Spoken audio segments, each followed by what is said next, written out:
بسم اللہ الرحمن الرحیم۔ کربلا کے اس مظلوم کا تذکرہ جو نہیں کیا جاتا، کربلا میں جس پر بڑے ظلم ہوئے، جناب حسن مصنع، امام حسن کے بیٹے حسن مصنع آج بھی قبر مظلومیت میں ہے۔ نہیں پتا کہ حجاز کے کس ریت کے ٹیلے میں ان کی قبر ہے، نہیں معلوم۔ اتنا مظلوم، اتنا غریب شاہ اپنے دنیا سے جانے کے اس وقت بھی مظلوم۔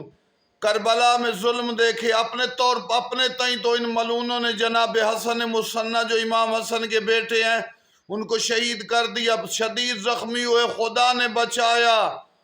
آغاز جوانی کربلا میں بھی ظلم دیکھے اور آج بھی قبر پہ مظلومیت اور غربت ہے۔ حسن مصنع کی قبر کا پتہ نہیں، چونکہ حجاز میں کہ ریگستانوں میں مزار نہیں بنائے جاتے۔ مہدی آل محمد آئیں گے، انتقام لیں گے۔